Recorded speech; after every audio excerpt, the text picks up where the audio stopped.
Bienvenidos a la ciudad de Van Bien, en Laos, que en pleno sudeste asiático es considerado un paraíso para los cientos de miles de mochileros que, cada año, pasan por aquí atraídos por sus paisajes montañosos, sus cascadas y, sobre todo, por su amplia oferta de ocio nocturno.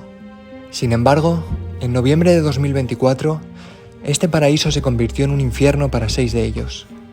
6 mochileros, todos alojados en el mismo hostel, perdieron la vida de forma repentina. La causa, un veneno silencioso e imperceptible a primera vista. El motivo, aún desconocido. ¿Se trata de un accidente o hay algún tipo de interés oscuro detrás de estos sucesos?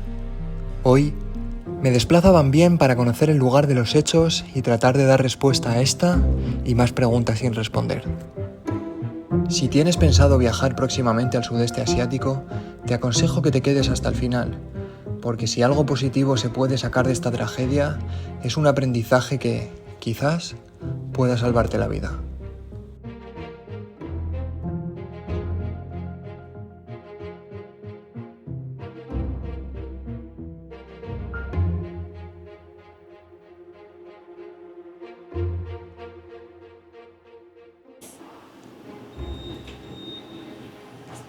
Buenos días desde Van Bien, Laos, desde la habitación de mi hotel. Como habéis podido ver en la introducción, hoy nos vamos a sumergir en una historia impactante, triste y con un montón de interrogantes a su alrededor. Pero antes os voy a dar un poco de contexto sobre qué es Van Bien y dónde estamos exactamente. Salgo a la calle y os cuento.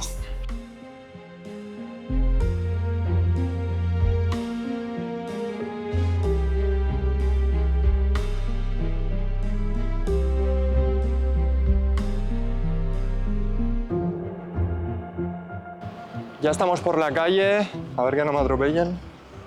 Van Bien es una pequeña ciudad en Laos, situada a orillas del río Nam Song y entre Luang Prabang, que es una ciudad declarada Patrimonio de la Humanidad, y Vientiane, que es la capital de Laos, y lugar donde empezamos a grabar mi anterior reportaje sobre la guerra secreta que libró aquí la CIA en Laos. Y si no lo has visto, apúntatelo para verlo después de este vídeo, porque es una locura lo que pasó aquí.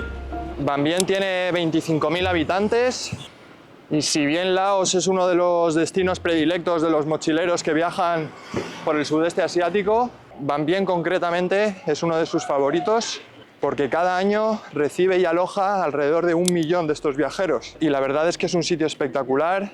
Llevamos aquí unos días recorriendo la ciudad, subiendo a las montañas, bañándonos en los lagos y es muy bonita, la verdad. Pero bueno, como ya sabéis, en este vídeo no nos vamos a centrar en ninguna de estas cosas, sino en un suceso trágico que tuvo lugar aquí hace 4 meses y por el que 6 mochileros perdieron sus vidas. Paradójicamente, aquí siempre hace buen tiempo, estos días nos ha hecho un sol espectacular y justo hoy, que voy a grabar y a contar una historia oscura y gris, el día está igual, oscuro y gris. Curioso. Y bueno, con este caminito acabamos de llegar justo al lugar donde os quiero contar cómo sucedieron todos los hechos y es precisamente el lugar en el que sucedieron.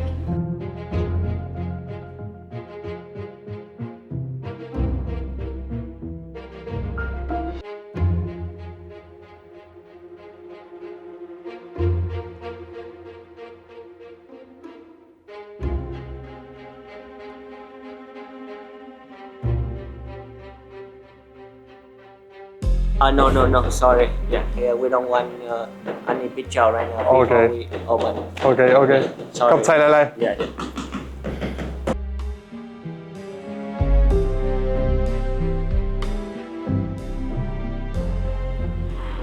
Bueno, como me temía, no me han dejado grabar.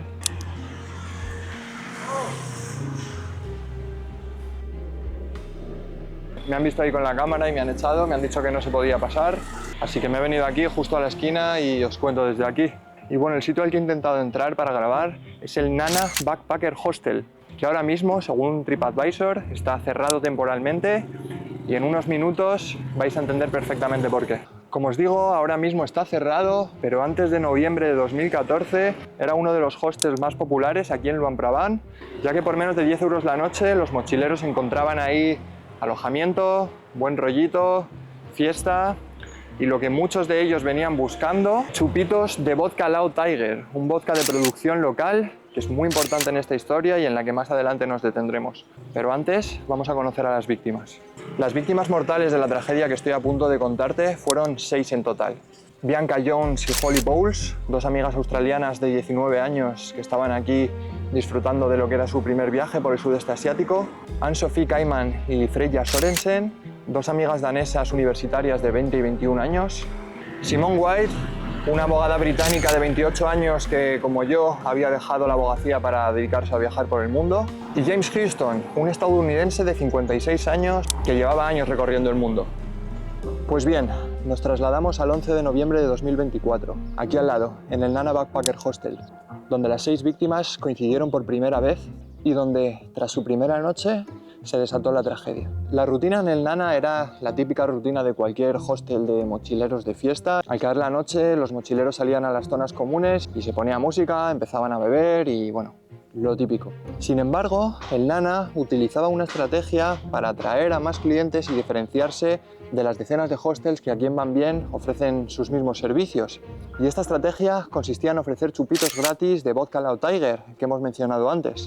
Pero el ambiente cambió por completo a la mañana siguiente, el 12 de noviembre. Bianca y Holly no salieron de su cuarto porque se encontraban mal y en un primer momento pensaron que simplemente era una resaca brutal, nada fuera de lo común después de una noche de fiesta. Lo mismo pasó con las danesas, que no salieron de su cuarto, pero ellas sí que empezaron a experimentar unos síntomas más severos y es que, según se cuenta, empezaron a vomitar sangre. Simone y James, por su parte, la abogada y el viajero americano, también se encontraron mal, pero no lo reportaron ni a los médicos ni al personal del hotel porque en un primer momento simplemente no podrían ni imaginarse la tragedia que vendría a continuación. Al día siguiente, el 13 de noviembre, todo explotó. El personal del hotel encontró a las amigas danesas en su cuarto, inconscientes, y después de haber estado vomitando toda la tarde y toda la noche anterior. Las trajeron corriendo aquí, al hospital de Van Bien, pero cuando llegaron ya habían entrado en coma. Esa misma tarde alguien dio la alarma sobre Bianca y Holly, las amigas australianas, y Simone, la abogada. A las 3 las encontraron en sus habitaciones pálidas y apenas respirando. Y por último, James, el viajero americano, no tuvo ni la posibilidad de ser atendido, ya que lo encontraron muerto en su cama sin que nadie supiera desde cuándo. Las amigas danesas fueron trasladadas al Hospital 103 en Vientiane, a 3 horas de aquí. Pero a las 3:30 de la mañana, el 14 de noviembre, finalmente fallecieron de un fallo cardíaco, según informaron los médicos. Bianca fue evacuada a un hospital en Udon Thani, en Tailandia, donde ese mismo día, el 14 de noviembre, terminaría falleciendo por insuficiencia hepática aguda. Holly fue trasladada a Bangkok, donde la conectaron a soporte vital. Ahí resistió hasta el 15 de noviembre, cuando, finalmente, su cuerpo no pudo más y acabó falleciendo. Y por último, Simone, también trasladada a Vientiane, luchó durante 9 días y falleció el 21 de noviembre debido a un daño cerebral irreversible. 6 vidas perdidas en menos de 10 días. ¿Y el culpable? Pues bien, como datos oficiales facilitados por una institución pública, únicamente tenemos el caso de Bianca Jones, en el que las autoridades tailandesas confirmaron que su muerte se debió a una intoxicación por metanol. Sin embargo, y aún no pudiendo confirmarlo, si nos fijamos en los hechos tanto anteriores como posteriores a la tragedia, esta explicación parece extenderse de una forma más que probable al resto de víctimas, ya que, primero, los síntomas de todas las víctimas se corresponden a los comunes asociados a las intoxicaciones por este tipo de sustancia. Segundo, las 6 víctimas consumieron el mismo tipo de alcohol en el mismo establecimiento y durante la misma noche. Tercero, a partir de este suceso, las autoridades laosianas prohibieron la comercialización del vodka Loud Tiger. Y cuarto y último, diferentes autoridades internacionales, como las de Estados Unidos, Australia, Nueva Zelanda o Canadá, a raíz de esta tragedia, emitieron avisos a sus nacionales sobre el riesgo de contraer una intoxicación por metanol aquí en Laos. Y a raíz de esto surgen muchas preguntas. ¿Qué hace el metanol cuando entra en tu cuerpo y por qué es tan letal? ¿Cómo es posible que una sustancia tan mortal llegara a las bebidas de estas víctimas sin que nadie lo notara? ¿Se trata de un simple error o accidente en la producción del vodka? ¿O puede haber un interés oculto y oscuro detrás de ello? Vamos por partes. Cuando ingieres metanol, tu cuerpo lo convierte en un veneno mortal. El hígado lo metaboliza y lo transforma en formaldehído y, posteriormente, en ácido fórmico, que ataca directamente a tus células. En horas, puedes experimentar mareos, vómitos e incluso ceguera, ya que también ataca el nervio óptico. El ácido destruye tus riñones, hígado y corazón, causando el coma en el mejor de los casos o la muerte en la mayoría de ellos. Basta con un trago pequeño, de unos 30 mililitros, para que esta sustancia sea letal si no actúas rápido. Ahora, ¿cómo pudo llegar esta sustancia a las bebidas de las víctimas? Es cierto que el metanol forma parte del proceso de producción del vodka, ya que este se produce a partir de la fermentación de fuentes de almidón como los cereales o las patatas. Y las levaduras en este proceso convierten los azúcares en etanol, que es el principal componente de cualquier bebida alcohólica, y en otros compuestos tóxicos, como el metanol. Pues bien, para eliminar estas sustancias tóxicas, el líquido fermentado se somete a destilación, que es un proceso que separa los diferentes compuestos según su punto de ebullición.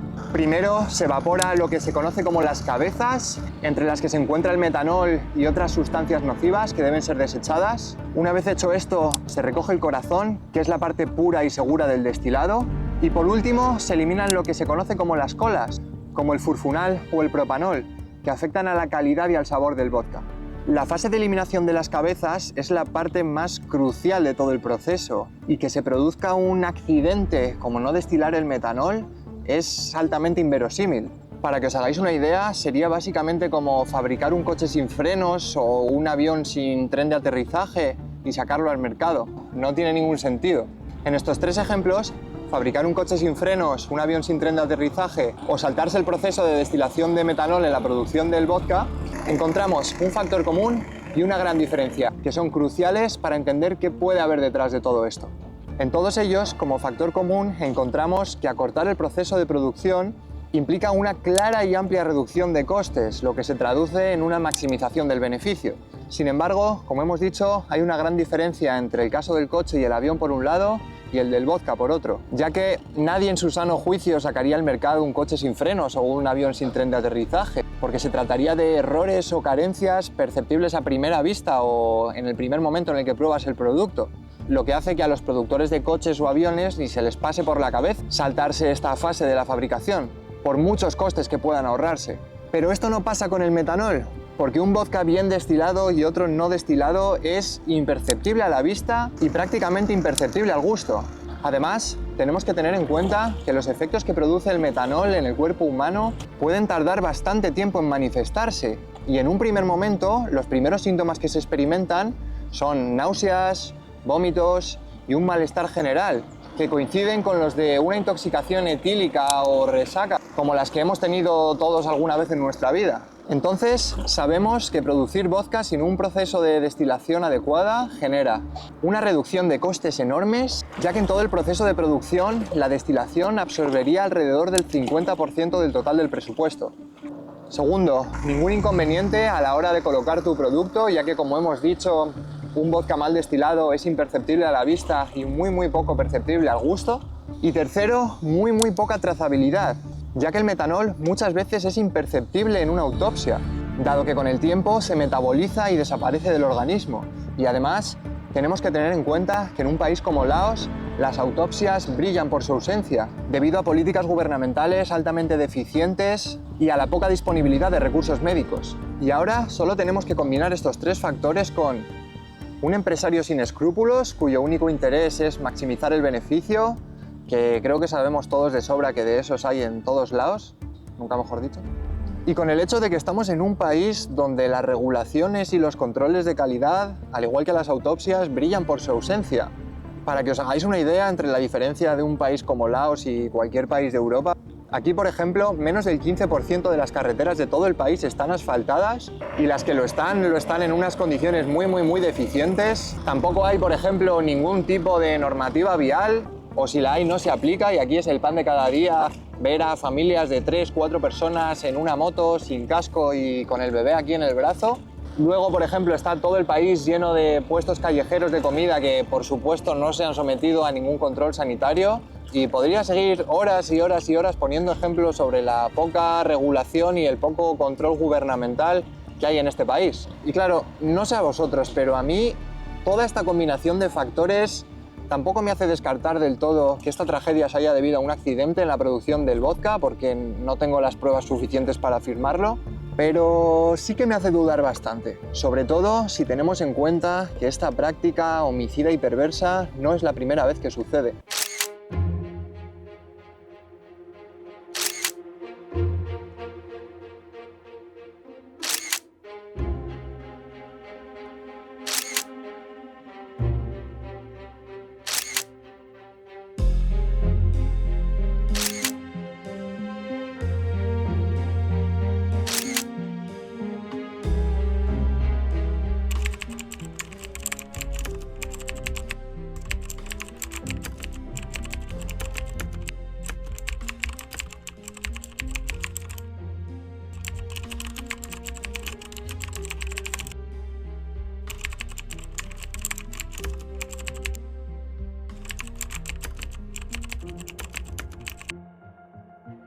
The Lao government sent their condolences via the federal police, and that to us means nothing.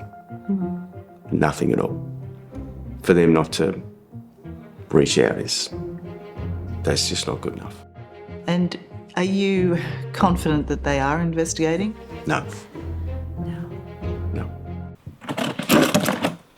Hola, buenas. Perdón que interrumpa el vídeo, pero os tengo que confesar una cosa. Y es que cuando estaba aquí editando el vídeo he llegado a la parte final, que es la más importante, y me he dado cuenta de que el archivo estaba corrupto y era imposible leerlo. Y bueno, ahora mismo estoy en otro país, ya hace un par de semanas que grabé este vídeo. Estoy aquí en el hotel, que acabo de llegar de grabar otro súper interesante, que lo tendréis en el canal dentro de poco. Y bueno, como os digo, esta era la parte más importante y por eso pues me toca volver a grabarlo. Pero bueno, es un problema de fácil solución, así que no pasa nada. Y bueno, lo primero que quería decir es que yo dudé mucho en si hacer o no este vídeo, porque soy consciente de que es un tema muy delicado y me daba un poco de vértigo tocarlo y pecar de sensacionalismo o amarillismo en algunos momentos. De hecho, os pido perdón de antemano si en algunas partes ha podido quedar así, no era mi intención para nada. He intentado encarar el vídeo desde el máximo respeto a las víctimas y me he metido bastante a investigar todo lo que he podido para darle el mayor rigor posible, para poder entender qué es lo que pudo pasar aquí.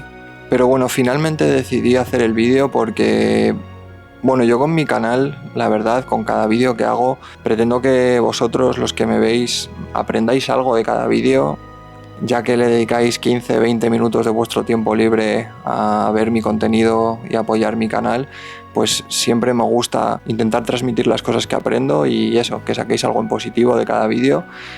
Y me parece, como he dicho en la introducción, que de esta tragedia, si algo positivo se puede sacar, es un aprendizaje, y yo lo considero un aprendizaje muy importante, tan importante que puede salvar vidas. Así que bueno, esa es la razón principal por la que decidí finalmente hacer este vídeo. Y bueno, obviamente este aprendizaje es que tengáis mucho cuidado con lo que bebéis cuando salís de viaje, sobre todo en países donde los controles de calidad, los controles sanitarios son mínimos o inexistentes, como es el caso de la mayoría de países del sudeste asiático. Y bueno, yo la verdad es que no suelo beber, no me gusta mucho. Sí que es verdad que en ocasiones especiales me tomo mis copillas, pero no está siendo el caso aquí en Asia. Aquí la verdad es que estoy a otras cosas, estoy centrado en el canal, en buscar historias, en aprender a contarlas, en mejorar en la forma de transmitirlas, y la verdad es que no estoy muy en el mood de fiesta.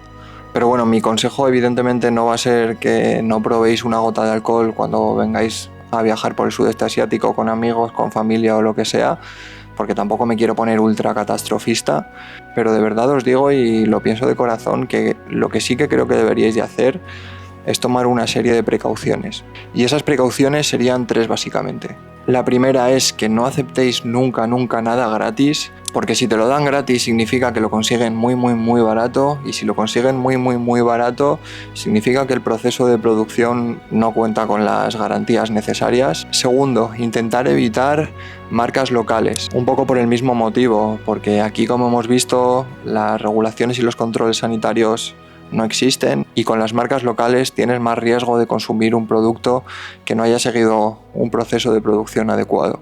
Y tercero, y este ya sé que es más complicado, pero la verdad es que vais a ganar mucho en tranquilidad si lo lleváis a cabo, y es que solo bebáis de botellas que abráis vosotros directamente y que podáis comprobar que están bien cerradas y están bien precintadas y que no han sido rellenadas con el mítico garrafón. Entiendo que esto a veces es muy complicado si estás en un bar, en un restaurante, en una discoteca, pero bueno, puedes también intentar asegurarte de que la botella con la que te sirve la copa el camarero, que cuente con estas características, que esté cerrada y precintada, y así, bueno, pues la verdad es que reduces bastante los riesgos de que pasen tragedias como esta que acabamos de ver.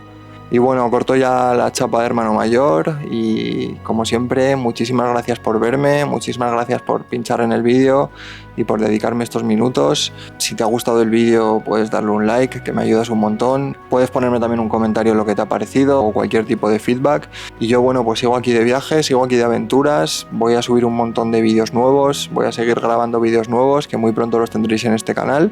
Así que si no quieres perdértelos, pues suscríbete también. Mil gracias una vez más y nos vemos muy pronto. Chao.